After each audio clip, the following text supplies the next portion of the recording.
नमस्कार प्रिय विद्यार्थियों। आज की कक्षा में आप सभी का स्वागत है।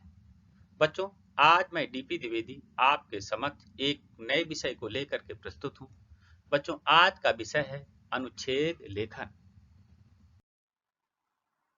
विद्यार्थियों, अब हम अनुच्छेद लेखन संबंधी विषय पर परिचर्चा करेंगे। बच्चों, अनुच्छेद लेखन गद्य की लघुतम विधा है, अर्थात अनुच्छेद लेखन गद्य की सबसे छोटी विधि है। अनुच्छेद को निबंध का लघु तथा सारगर्भित रूप कहा जा सकता है। अनुच्छेद लेखन करते समय किसी सूक्ति, उद्धरण, काव्य पंक्ति, लोकोक्ति, दृश्य, अनुभव, विचार अथवा विषय पर अपने विचारों को कम से कम शब्दों में तथा एक ही अनुच्छेद में व्यक्त करना पड़ता है तथा साथ ही साथ इस बात का भी ध्यान रखा जाता है कि कोई भी आवश्यक तथ्य छूटने ना पाए। बच्चों, अब हम अनुच्छेद लेखन में ध्यान रखने योग्य महत्वपूर्ण बिंदुओं पर चर्चा करेंगे।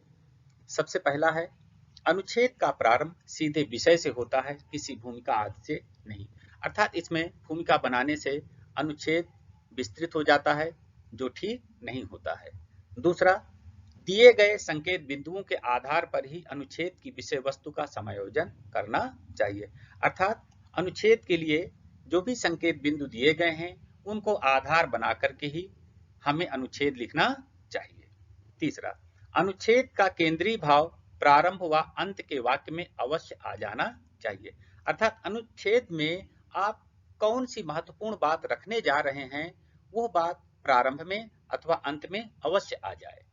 चौथा, भाषा सरल, स्पष्ट व प्रभावशाली होनी चाहिए। अर्थात हमें ऐसी भाषा का प्रयोग करना चाहिए जो सरल भी हो, स्पष्ट भी हो, उसके अर्थ आसानी से समझ में आ जाएं, लेकिन साथ साथ में भाषा प्रभावशाली भी होनी चाहिए। पांचवा, सभी वाक्यों का परस्पर घनिष्ठ संबंध होना चाहिए। अर्थात सारे वाक्य एक दूसरे से घनिष्ठ संबंध स्थापित करते हुए चलें। अर्थात सभी वाक्यों में आपस में एक घनिष्ठ संबंध स्थापित हो, ऐसा दिखाई देना चाहिए। छठा, अनुच्छेद में अनावश्यक प्रसंग नहीं होने चाहिए। बच्चों, अनुच्छेद में अनावश्यक प्रसंग होने से अनुच्छेद विस्तृत हो जाता है, जो ठीक नहीं है, इसलिए हमें इससे बचना चाहिए। सातवां, अनुच्छेद में वाक्य छोटे छोटे तथा श्रृंखलाबद्ध होने चाहिए तथा उनमें सभी संबंधित महत्वपूर्ण तथ्यों एवं विचारों का समावेश होना चाहिए।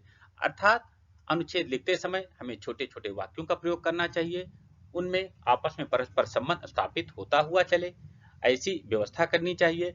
और साथ साथ में ये भी ध्यान रखना होता है कि अनुच्छेद लिखने के लिए जितने भी महत्वपूर्ण तथ्य हैं, जितने भी महत्वपूर्ण विचार हैं, उन सब का समावेश उन वाक्यों में स्थापित हो जाए।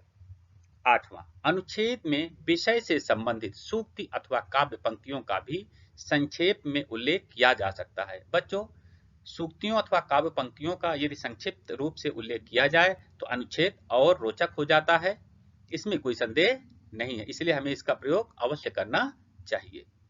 नौवां, सीबीएसई द्वारा अनुच्छेद की शब्द सीमा 80 से 100 शब्द निर्धारित की गई है, परंतु यह थोड़ा बहुत अधिक हो सकती है। अर्थात बच्चों, सीबीएसई बोर्ड द्वारा जो भी शब्द सीमा निर्धारित की जाती अभी 80 से 100 है, कभी इसको बढ़ा भी देते हैं, इसलिए इसको ये मान करके नहीं चलना चाहिए केवल 80 से 100 ही रहेगा। परीक्षा के समय प्रश्न पत्र में जितने शब्द सीमा के बारे में कहा जाए, हमें उसी के हिसाब से कार्य करना पड़ता है और इसमें थोड़ा बहुत अधिकता यदि हो जाती है तो कोई दोष नहीं माना जाता है। विद्यार्थियों, आइए अब हम कुछ बिंदुओं के माध्यम से निबंध और अनुच्छेद में क्या अंतर होता है इस बात को समझते हैं। पहला बिंदु है, अनुच्छेद की एक सीमा होती है, उससे अधिक बड़ा अनुच्छेद को नहीं लिखा जा सकता है, लेकिन निबंध को कितना भी बड़ा लिखा जा सकता है। दूसरा, अनुच्छेद को सटीक लिखा जाता है, जिससे कि कम से कम शब्दों में ही अर्थ समझ आ जाए और पूरी जानकारी भी दी जा सके, जबकि निबंध को पूर्णतः स्वतंत्र होकर लिखा जाता है, क्योंकि इसमें शब्दों की कोई सीमा निश्चित नहीं की गई है। तीसरा, अनुच्छेद कुछ लाइनों में समाप्त हो जाता है, जिसे एक अनुच्छेद कहते हैं, जो पूरी जानकारी रखता है, जबकि निबंध कई अनुच्छेदों का मेल होता है, जिसमें सभी अनुच्छेद एक ही विषय में बात करते हैं। चौथा, निबंध के अंदर कई अनुच्छेद हो सकते हैं, लेकिन अनुच्छेद के अंदर निबंध नहीं हो सकते। पांचवा, जितनी सटीकता अनुच्छेद में होती है, उतनी निबंध में नहीं होती है। छठा, निबंध में संदर्भ, रचना और प्रस्ताव आदि का उल्लेख किया जाता है, जबकि अनुच्छेद में नहीं किया जाता है, बल्कि अनुच्छेद के रूप में ही संदर्भ, रचना और प्रस्ताव का उल्लेख निबंध में होता है। तो बच्चों, ये रहा निबंध और अनुच्छेद में अंतर। मुझे पूर्ण विश्वास है कि अब आपको निबंध तथा अनुच्छेद में क्या अंतर होता है, इस बात की भी जानकारी हो गई है। अनुच्छेद कैसे लिखना है, इस बात की भी जानकारी हो गई है।